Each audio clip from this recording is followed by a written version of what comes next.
So what's it like being a new content creator on YouTube? Well, I'll tell you.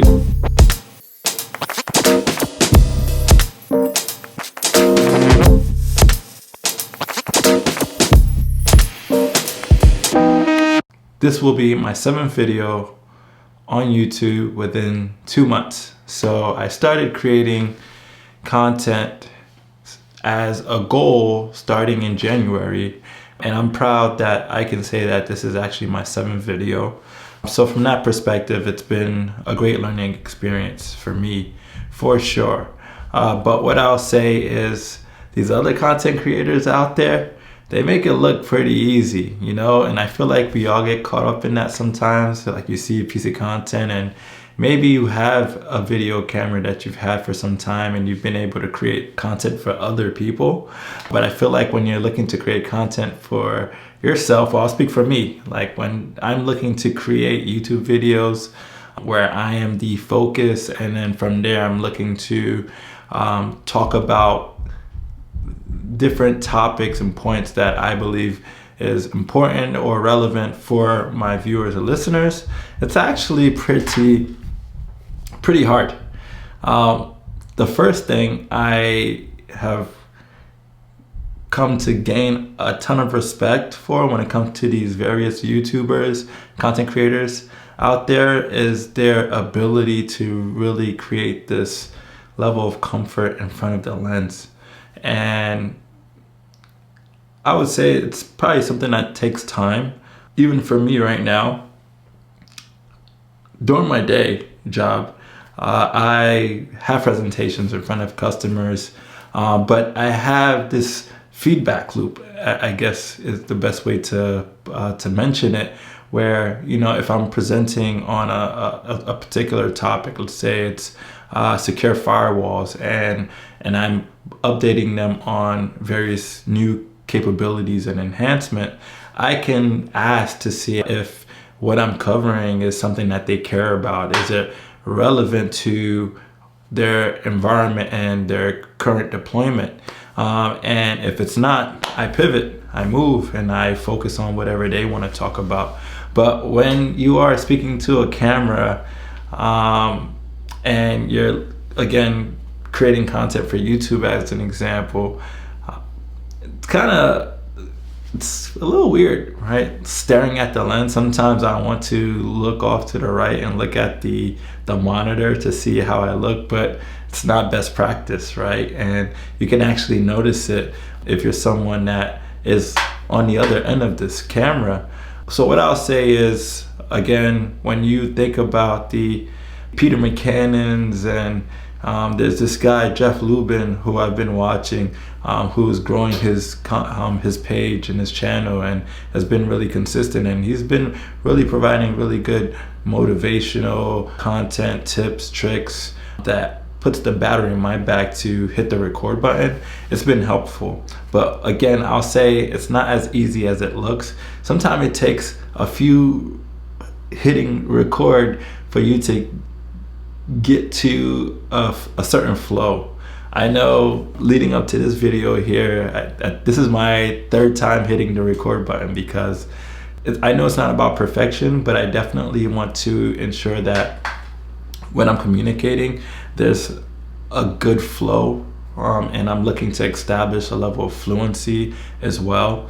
But again, it comes with practice, right? And I think that's one of the reasons why I really enjoy being on this journey, right? So that's a pro. So the pro is I get to build my communication skills and learn how to either speed what I'm telling you or talking about, or take my time to really key in on why this particular part that I'm speaking on is really important for the person that is listening. And the first point, and what I've learned so far, it's not as easy as it looks, but it is definitely worth it. The second point that I've noticed, in this journey, getting to this 7th video here, is it's creating new ideas and topics. It's work, you know. You would think that ideas just come left and right, and maybe it does, but I think it's one thing to have an idea, it's another thing to execute on an idea, right? Make it real. And for me, making it real is actually sitting in front of the camera and having a point A and a point B, and then essentially helping you move along the path so that you can see why the overall topic is important or relevant. So as an example, when I started, my first video was 2025 goals, right? Like setting goals and how to stay on track and how to measure, right, your progress, right? You got to have metrics. And I think that one was a given, right? I feel like there was a ton of videos out there that was talking about 2025, and you have evidence-based systems, and you have all these just various techniques and methods and theories that people are bringing forward, either through books that they have read or through their time at university, or in a workplace, right? So it's nice, right? Because if that's something that you feel like you've been struggling in, then you kind of have this window of various videos around goal setting.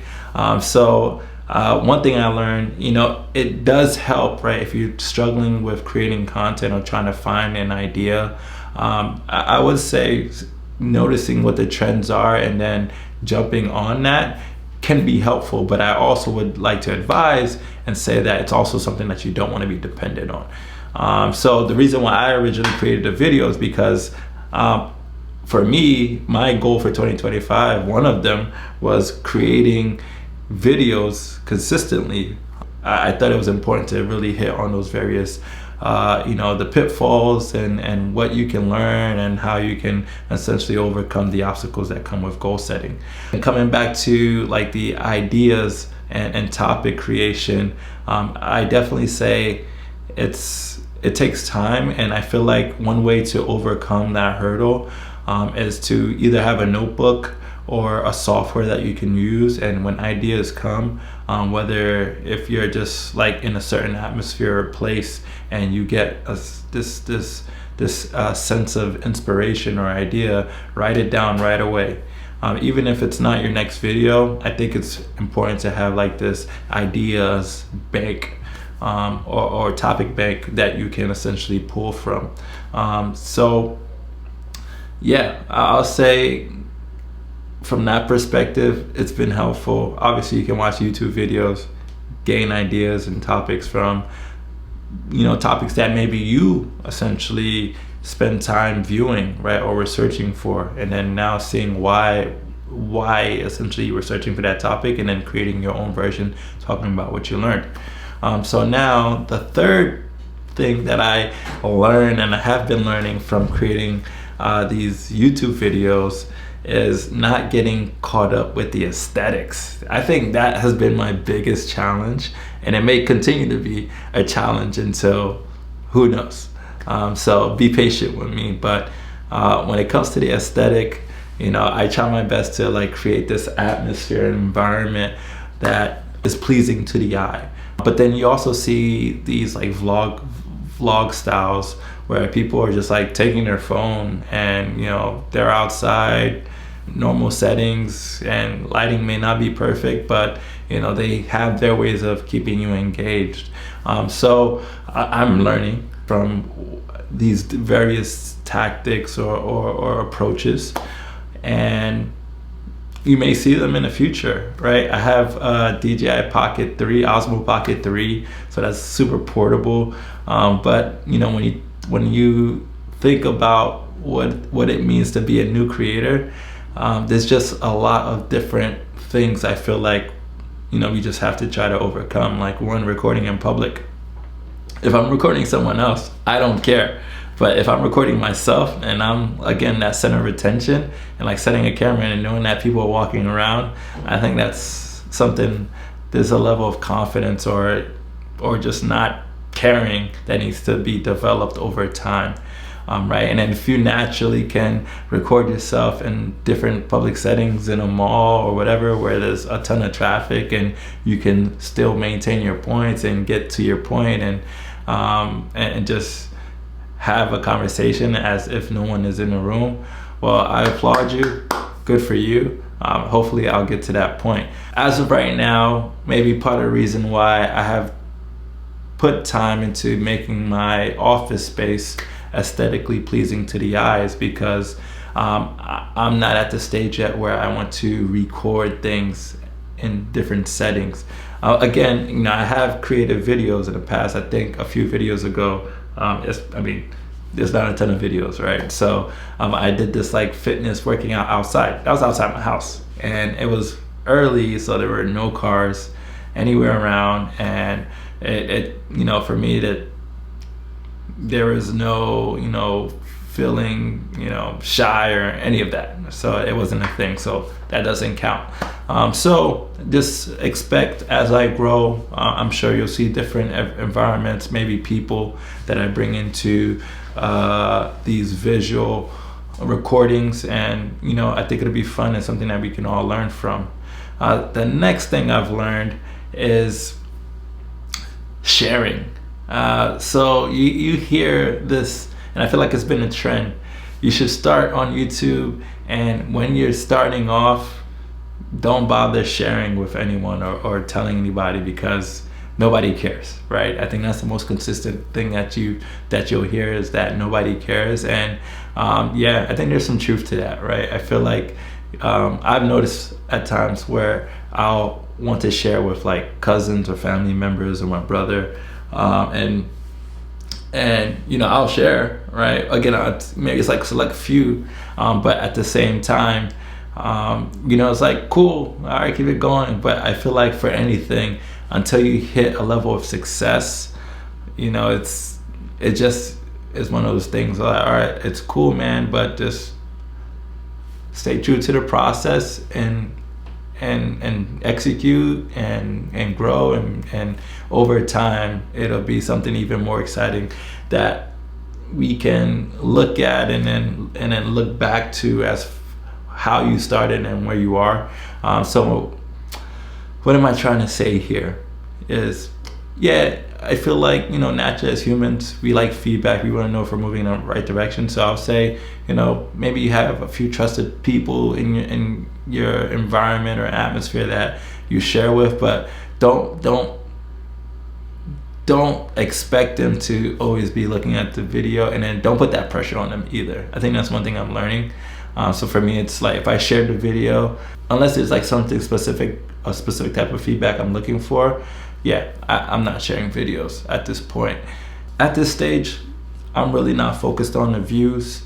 I won't lie, if there are views, that's nice. For me, what I learned from that is maybe there's something that I did that is working, or maybe a way that I framed my title or my description or the topic that I chose was something that people cared about. So again, there's this muscle that is now being developed around like creating valuable, concise content. And I think for me, that's something that I am looking to really focus on, because I feel like it's just going to be a blessing to various areas of my life for sure. So yeah, the next thing I'll say is, don't get caught up too much in what other creators are doing. I feel like when you are busy watching other creators and how they're, you know, rolling out content or like doing things that you really haven't seen before, it can either put you in this analysis paralysis phase, or it can bring you to a space where you're trying to create something that isn't really authentic to who you are. So I think it's important for you to really just take your time. If you journal, or even if you have a voice recorder, I like using voice recorders, just to ask yourself some simple questions. What do you care about? I was speaking to an engineer a couple months back, and she mentioned that, you know, when you're reading books, you should write down the things that stand out to you, because over time you may notice a theme there, and then when you see themes, it gives you a sense of, you know, the type of things you like, who you are, what you're drawn to, and that can essentially develop to becoming a superpower, right? I believe awareness is key towards creating the life that you want and the life that I want for myself. It's not easy, especially for me, if you're a writer and you've had that habit for a very long time, once again, I applaud you. For me, I have my seasons when I'm on, seasons when I'm off. And I'm seeing that it's important, right? If I have this long-term play of like really being on this platform and then growing, it's important for me to really be able to put my thoughts to paper, and really formulate how I want to deliver the message. And creators are there to definitely inspire you. Do not allow it to get to a point where you're now not being authentic or not doing something that would be unique to who you are, right? Unique to your experience. You don't want to be that, what's that slogan? Often imitated but never duplicated. You don't want to be the person that's just imitating whatever you see online. You want to be able to, bring your element, your experience, what you've learned from childhood, like the space that you work in, and how you're able to mix all of it together to deliver who you are and really shine a light that's right there in you to the world and those who have the opportunity to engage with you. So these are the things that I think about, and I feel like as a new creator, I'm just, again, on this learning journey. The next thing I would say is important for me to recognize, as this is my 7th video, is the importance of creating value or messaging at some point value in the video. So as you see, I've been talking about, I give you a few points of like what I've learned for someone who has just started in 2025, not ever creating videos and putting it online before. So I'm just giving you a sense of like some of the emotions and things that you may encounter, and learn from me, right? Because it may make it easier for you to do what you know you need to do. Again, really not be in this analysis paralysis, because I was in that mode for some time, right? I've had cameras for a while, a couple of years, and I'm just now putting out content.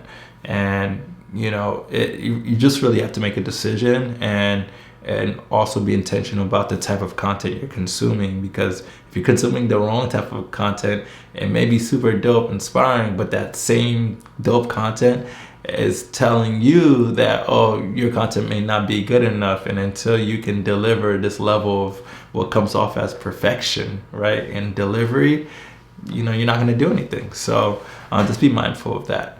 So value, part of that value is going to be injecting who you are into the thing that you're delivering, the content, the message that you're sharing with the world. So just keep that in mind. So what do I look forward to? I'll tell you. So I look forward to being able to make clear and concise points. I think that's something that when I see it done, I really am impressed, right? Because there's this thing, if you really want to know if you understand a topic, just, deliver it in a few words, right? Like simplify it and just make it clear. And I think there's a time where you can, you can add different elements to a message. And then I think there's times where you just gotta just be clear on like, what's the point here? And there's a book that I'm actually reading about, just getting to the point. And it's something that I'm taking my time on, but at the same time looking to incorporate what I learned in that book here. So yeah, what I look forward to is really being able to get to the point consistently so that those who view this video can understand exactly what they're getting by watching my videos. The next aspect that I'm looking forward to, which is pretty much like a section B, would be storytelling. So for me, I really want to improve on my storytelling and really pull in the experiences and things I've done. I've done a lot, really. I just haven't really articulated it. My goal is to be able to do that, share the stories and articulate my stories in a way that can compel someone to take a specific action, right? So definitely looking forward to that. I'm also looking forward to just my growth, right? The person that I'll become based on just being consistent and showing up and creating these videos for an extended period of time. You hear that for people, and then what I typically do, I know I'm not the only one, when you come across a really good creator, you'll see like there's a video that they have hundreds of thousands of viewers. What I always do is go back to their oldest first video. And then for me, that's like a motivation in itself, because I get to see how this person started from point A and got to this point B of just being so fluid, just confident, right? And it just shows me that the work works, and the name of this page is Faith and Works. My belief is that if I do the work, the outcome will come when it comes. So I'm just looking forward to really just putting in the work, learning about myself in this journey, right? There's going to be wins, there's going to be losses, doesn't matter. As long as I am learning throughout the way and throughout the process, I think that's going to be a key aspect for me for sure. My last point, building a community, getting to know like-minded individuals, people who are new creators who start in 2025. I think that's going to be super dope to see people who are willing to take the leap and put themselves out there, right? Because it's not something that is innately comfortable, right? If it's not a space that you come from, right? Or it's not something that's been in your atmosphere or in your environment. And I've been on stages, right? Different stages, all types, right? Doing different things. But this is different. So, when it comes to that, I am just excited to getting to know all of you. Definitely leave a comment. Share your thoughts. If you haven't started a video, let me know what's stopping you, what's preventing you. Hopefully this video here can be the video that compels you to take the action, take the leap, and really just hit the record button. And with that, I am excited that this is video number 7. They say that number 7 is symbol of completion. I'm not complete, but this video is. So thank you for the time. I wish you all the best. Stay blessed and take care. Peace.